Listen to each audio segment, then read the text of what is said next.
Bonjour mes chers amis, je vous souhaite un bon lundi sous la protection de Dieu.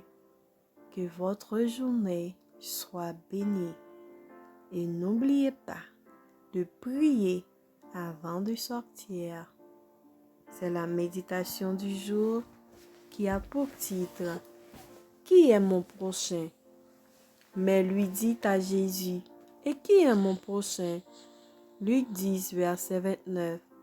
Chez les Juifs, la question « Qui est mon prochain ?» était souvent le sujet des discussions interminables. Ils n'étaient pas dans le doute au sujet des païens et des Samaritains. Ils regardaient ces derniers comme des étrangers. Mais comment devaient-ils faire la distinction entre les gens de leur propre pays et entre les différentes classes de la société? Le Christ va répondre à cette question par la parabole du bon Samaritain. Il montre que le prochain n'est pas simplement notre coreligionnaire et qu'on ne le reconnaît ni à la couleur, ni à la race, ni au rang social. Le prochain, c'est toute personne qui a besoin de notre aide, toute âme qui a été blessée et meurtrie par l'adversaire. En un mot, le prochain, c'est quiconque est la propriété de Dieu. Mon prochain, ce sont toutes les âmes en proie à de douloureux besoins. Mon prochain, ce sont tous les fils et toutes les filles d'Adam égarés, trompés par l'ennemi des âmes, enchaînés par l'esclavage des mauvaises habitudes qui ruinent la force des êtres créés par l'Éternel.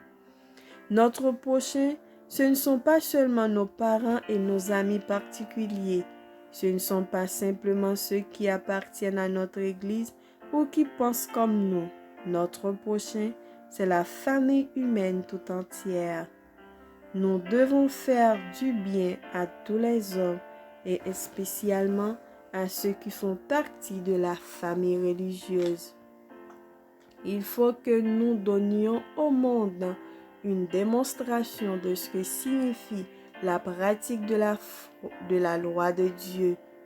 Aimons Dieu par-dessus tout et notre prochain comme nous-mêmes. Aujourd'hui, Dieu donne aux hommes l'occasion de montrer s'ils aiment leurs semblables. Celui qui aime vraiment Dieu et son prochain témoigne de la miséricorde aux malheureux, aux souffrants, aux blessés, aux moribonds. Le Sauveur invite chacun de nous à redresser son œuvre abandonnée et à chercher à restaurer l'image morale du Créateur dans l'humanité. Amen. Que le Seigneur nous bénisse et qu'il nous fasse grâce. Bonne journée, bon lundi avec Jésus. N'oubliez pas de partager cette méditation avec quelqu'un d'autre. Abonnez. Merci. À demain si Dieu veut.